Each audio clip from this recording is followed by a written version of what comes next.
कक्षा 10वीं के प्यारे दोस्तों, आज हम देखेंगे चैप्टर 3 का नाम दे रखा है कि दो चर वाले रैखिक समीकरण युग्म। यानी कि आपने देखा कि दो चर क्या होते हैं, रैखिक क्या होता है, समीकरण क्या होता है, युग्म क्या होता है, ये आपको नहीं मालूम। जैसे मैं आपको एक एग्जांपल देता हूं, जब तक आपकी नींव मजबूत नहीं होगी तो आप एक लंबी दीवार खड़ी नहीं कर सकते। जैसे कि पहले हम इनकी बारे में परिचित नहीं होंगे तो आप एक भी क्वेश्चन या एक भी एग्जांपल आप हल नहीं कर पाओगे किसी भी प्रश्नावली का।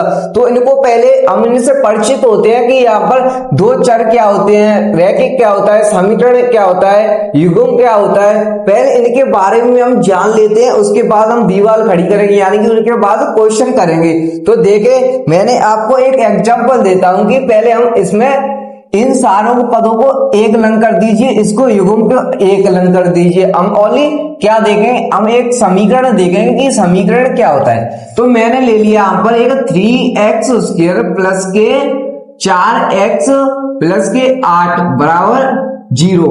मैंने एक पहले बहुपद ले लिया, उसके बराबर में 0 लगा दी। तो हमारा यह क्या हो गया, एक समीकरण हो गया। हमें इनसे कोई मतलब नहीं और इससे भी कोई मतलब नहीं, अब हमें तो सिर्फ समीकरण बनाना है। तो मैंने यहाँ पर ले ली 3x square plus 4x plus के 8 बराबर 0। बराबर में 0 रख दिया तो हमारा यह समीकरण बन गया। अब मैं बराबर में 0 ना रखूं तो यह हमारा सिर्फ इतना इतना पद क्या हो जाएगा, एक बहुपद हो जाएगा।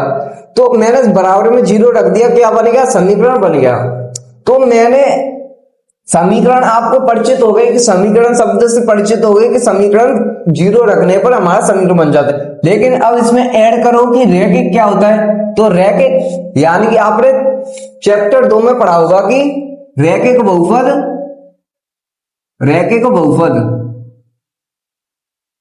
और द्विघात बहुपद और त्रिघात बहुपद। मैं उनके एक एग्जांपल लेता हूं इनके कि रैखिक बहुपद, जैसे कि 4x प्लस के 5 बराबर 0 और 2x स्क्वायर प्लस के 6x प्लस के 7 बराबर 0 और यहां पर 4x क्यूब प्लस के 3x स्क्वायर प्लस के 7x प्लस के 9 बराबर 0। तो यहां पर देखिए रैखिक यानी कि एक जो अचर है हमारे, अचर और अचर। तो अचर और अचर किसे कहते हैं, जैसे मैंने यहां पर देख दिया कि जो ABCD संख्या है ABC, यानी कि जो x y z जो भी ABCD वाली संख्या होती है उनको हम क्या कहते हैं, चर कहते हैं। जो गिनती होती है 1 2 3 अनंत तक जो गिनतियों की संख्या होती है उनको क्या कहते हैं, अचर कहते हैं। यह आपको समझ में आ गया होगा कि मैं यहां पर देखते हैं कि जो हमारी चर है, चर की अधिकतम घात कितनी होनी चाहिए, 1 होनी चाहिए। तो ये हमारा क्या होगा, रैखिक बहुपद, यानी कि 0 लगा दी तो रैखिक समीकरण बन गया। तो इसकी अधिकतम घात कितनी होगी, 1। और यहाँ पर देखें चर की घात अधिकतम पूरे में कितनी है, 2। तो यह हमारा द्विघात बहुपद हो गया। अब यहाँ पर देखें x की घात 3 है अधिकतम, तो इसमें x की घात 3 है तो यह कौन सा हो गया, त्रिघात बहुपद, यानी कि 0 लगा दी तो त्रिघात समीकरण बन गया। लेकिन हमें क्या चाहिए, रैखिक समीकरण चाहिए।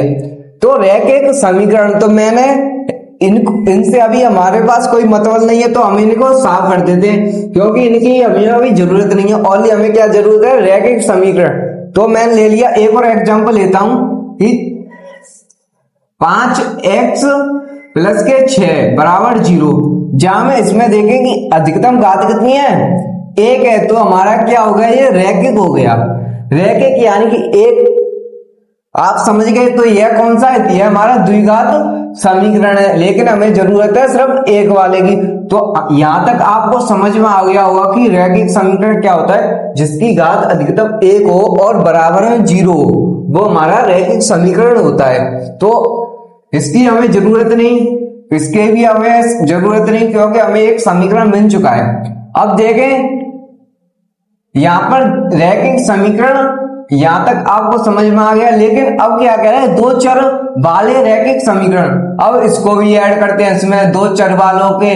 तो दो चर वाले रैखिक समीकरण, दो चर यानी मैंने चर बताया था जिसमें एबीसीडी संख्या होगी, वो संख्या हो उनको क्या कहते हैं, चर कहते हैं। ये चर है और ये अचर है, अचर, ये हमारा चर होता है। तो अब इसमें तो कितना था, एक था, इसमें चर कितने हैं, एक, यानी कि एक्स ओनली कितनी है, ओनली वन है इसमें, वो भी क्या है, एक्स।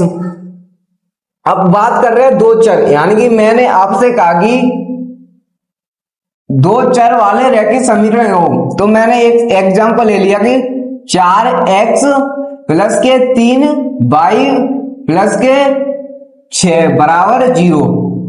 यहां पर देखें कि इसमें चर कितने हो गए सर, x हो गया, और इसमें कितना हो गए, इसमें भी y हो गया, तो हमारे चर कितने हो गए, दो चर हो गए। ठीक है ना, यहां तक आपको समझ में आएगा कि दो चर हो गए। सर आपने इस पर घात क्यों नहीं लगाई, इस पर भी घात क्यों नहीं लगाई, तो इसकी घात एक है, लगा लेते, जिसका कोई नहीं होता उसका भगवान होता है, भगवान कितने होते हैं, एक होता है। तो यहां पर कितना है, इसकी घात एक हो गई, इसकी भी घात एक हो गई। तो अब चर कितनी, हमारी कंडीशन क्या थी, दो चर, तो इसमें दो चर हैं हमारे एक्स और वाई, रैखिक समीकरण, यानी कि जिसकी घात एक है वो रैखिक समीकरण होता है। इसमें x की घात एक है, y की घात एक है, तो ये हमारा रैखिक समीकरण। समीकरण कैसे मालूम चला, इसके बराबर में 0 है।